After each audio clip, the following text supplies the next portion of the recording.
Hello viewers সকল Excel সিৰিজৰ এটো মোৰ পাৰ্ট 3 ভিডিও হয় এই ভিডিওটোত মই Excel ইন্টাৰফেস আৰু ইয়াৰ যিবোৰ বেলেগ ফাংচন আছে তাৰ বিষয়ে আৰু অলপ কথা ডিসকাস কৰিম মই মোৰ আগৰ ভিডিওত Excelৰ যেটো কুইক এক্সেস বাৰ আছে তাৰ বিষয়ে ডিসকাস কৰিছিলো ইয়াত মই কৈছিলো যে ইয়াত যেটো হৰু বাটন আছে তাত ক্লিক কৰি আপোনালোকে বেলেগ অপচনবোৰ ইয়াত এড কৰি ল'ব পাৰিব উদাহৰণস্বৰূপে যদি আপোনালোকে প্ৰিন্টৰ অপচনটোকে চাই যদি আপোনালোকে নৰমালি যদি এটা পেজ প্ৰিন্ট কৰিবলৈ যায় তেনেহলে আপোনালোকে ফাৰ্ষ্টতে ফাইলত ক্লিক কৰিব লাগিব তাৰ পাছত আপোনালোকে সেকেন্ড ষ্টেজত প্ৰিন্টলৈ যাব লাগিব আৰু তাৰ পাছত আপোনালোকে ইয়াৰ পৰা প্ৰিন্ট কৰিব পাৰিব ডকুমেন্টখন কিন্তু এই গুটেকিটা ষ্টেপ আপুনি যদি স্কিপ কৰিব বিচাৰে আৰু আপুনি যদি হগনাই সাপোজ প্ৰিন্ট দিয়া গতিকে আপোনাক সাপোজ প্ৰিন্ট যেটো অপচন হয়তো খুব দৰকাৰ হয় তেন্তে আপুনি কি কৰিব পাৰে ইয়াত কুইক এক্সেছত গৈ আপোনালোকে এটো সক প্ৰিন্ট প্ৰিভিউ এণ্ড প্ৰিন্ট বুলি এটা অপচন আছে এটো ক্লিক কৰিলে এটা অপচন আহি গ'ল গতিকে আপুনি অটোমেটিক্যালি ডাইৰেক্ট সিঙ্গেল ক্লিক যদি ইয়াত কৰে প্ৰিন্টৰ পেজখনলৈ গুচি আহিলে আৰু ইয়াৰ পৰা আপোনালোকে প্ৰিন্ট দিব পাৰিব গতিকে quick access বাৰডালে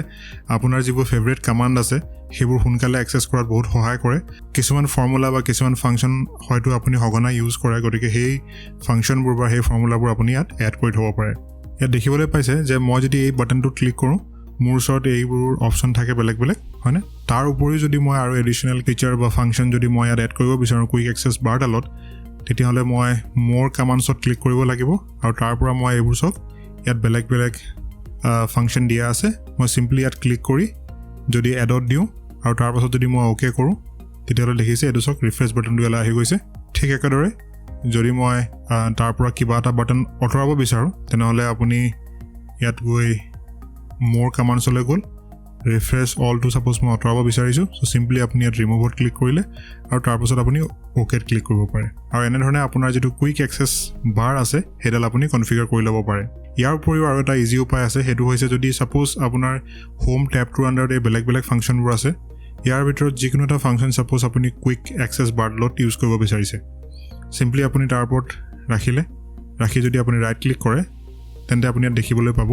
add to quick access toolbar বুলি ইয়াত ওলাই পৰিছে গতিকে সিম্পলি ইয়াত ক্লিক কৰিলে এই ফাংচনটো কুইক এক্সেস বাৰডলত আহি পৰিছে আৰু ইয়াৰ পৰা সিম্পলি আপুনি এই ফাংচনটো ইজিলি এক্সেস কৰিব পাৰিব আৰু ৰিমুভ কৰিবলৈ হ'লে সিম্পলি ইয়াৰ পৰা আপুনি ৰাইট ক্লিক কৰি remove from quick access toolbar কৰিলে ইয়াৰ পৰা আঁতৰি যাব ঠিক একেদৰে আপোনালোকে এই বেলেগ ট্যাববোৰ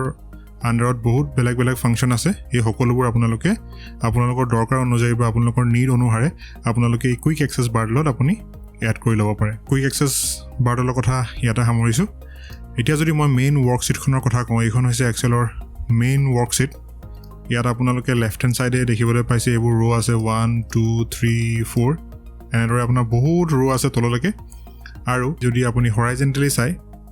তেনেহলে আপুনি ইয়াত A B C D এনে ধৰণে আপোনালোকে কলম দেখিবলৈ পাব ইয়াত বহুত কলমো আছে গতিকে আপুনি যদি চাব বিচাৰিছে যে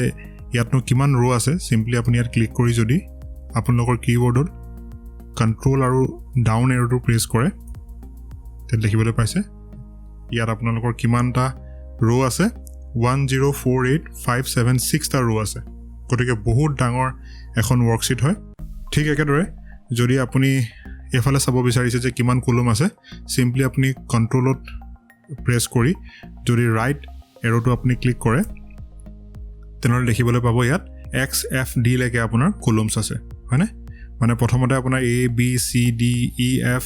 এনেদৰে গৈ X লৈকে গৈছে তাৰ পাছত আকৌ A টো ষ্টাৰ্ট হৈছে মানে AA AB AC এনে ধৰণে ষ্টাৰ্ট হ'ব আৰু এনে ধৰণে টোটাল XFD লৈকে আপোনাৰ কলমছ আছে আৰু ইয়াৰ পৰা যদি আপুনি আপোনাৰ মেইন যেটো ফাৰ্স্ট যেটো সেল আছিল তালৈ যদি যাব বিচাৰে তেনেহলে সিম্পলি আপোনাৰ কিবৰ্ডত আপুনি কন্ট্ৰোল আৰু হোম বাটনটো প্ৰেছ কৰিব লাগিব আৰু ইয়াছক আপুনি যেটো ফাৰ্স্ট সেল আছে তালৈ গুচি আহিলে A1 সেলটোলৈ গুচি আহিলে হয়নে গতিকে এখন ওয়াৰ্কশিট বহুত ডাঙৰ হয় ইয়াত বহুত ডেটা আপুনি ইনপুট কৰিব পাৰে ঠিক একেদৰে আপুনি যদি তললৈ চাই ইয়াত দেখিবলৈ পাব শীট 1 আৰু ইয়াত মই প্লাস কৰি ইয়াত এনেধৰণে শীট মই এড কৰি গৈ থাকিব পাৰো গতিকে ইয়াত মই টোটাল কেখন শীট এড কৰিব পাৰো আপোনালোকে যদি জানে আপোনালোকে কমেন্ট কৰি জনাওক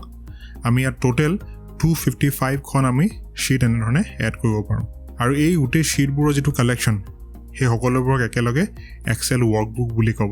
আৰু এটা শীটক এক্সেল শীট বুলি ক'ব হয়নে গতিকে এই তিনটা শীট লগাই এখন এক্সেল ওয়াৰ্কবুক হ'ব আৰু এই প্ৰতিটো শীট হৈছে এটা ডেটা শীট আৰু ইয়াত আপোনালোকে দেখিবলৈ পালে যে এখন চিটত আপোনালোকে কিমানটা ৰ'জ আছে আৰু কিমানটা কলম আছে গতিকে টোটেল যদি আপুনি ৱৰ্কবুকখন ইউজ কৰে তেনেহ'লে এটা হিউজ এমাউণ্টৰ ডেটা আপুনি ইয়াত ইনপুট কৰিব পাৰিব গতিকে আপোনালোকে ট্ৰাই কৰি চাওক বেলেগ বেলেগ চেলবোৰ চিলেক্ট কৰি চাওক আৰু আপোনালোকে মুভ কৰিবলৈ চেষ্টা কৰক আপোনালোকৰ কীবৰ্ড ইউজ কৰি কণ্ট্ৰল আপ এৰো ডাউন এৰো এইবোৰ প্ৰেছ কৰি আপোনালোকে যাব পাৰে লেটছে আপুনি যদি আইত আছে আৰু আই ছাপ'জ 1ত আছে আৰু আপুনি একদম লাষ্ট যিটো ৰ' তালৈ যাব বিচাৰিছে চিম্পলি আপুনি কণ্ট্ৰল ডাউন এৰো মাৰিলে আপুনি আহিব পাৰিলে কণ্ট্ৰল যদি আপ এৰো মাৰে আকৌ ওপৰলৈ গুচি গ'ল ঠিক একেদৰে যদি লাষ্ট কলমটোলৈ যাব বিচাৰে কণ্ট্ৰল ৰাইট হেণ্ড ছাইডৰ এৰো মাৰিলে আপোনালোকে গুচি আহিলে আৰু কণ্ট্ৰল হোম মাৰিলে আপোনালোকে যিটো ফাৰ্ষ্ট চেল আছে তালৈ আপোনালোকে গুচি আহিব গতিকে আশা কৰিছোঁ যে এই ভিডিঅ'টোৰ পৰা আপোনালোকে আৰু অলপ ইনফৰমেশ্যন পালে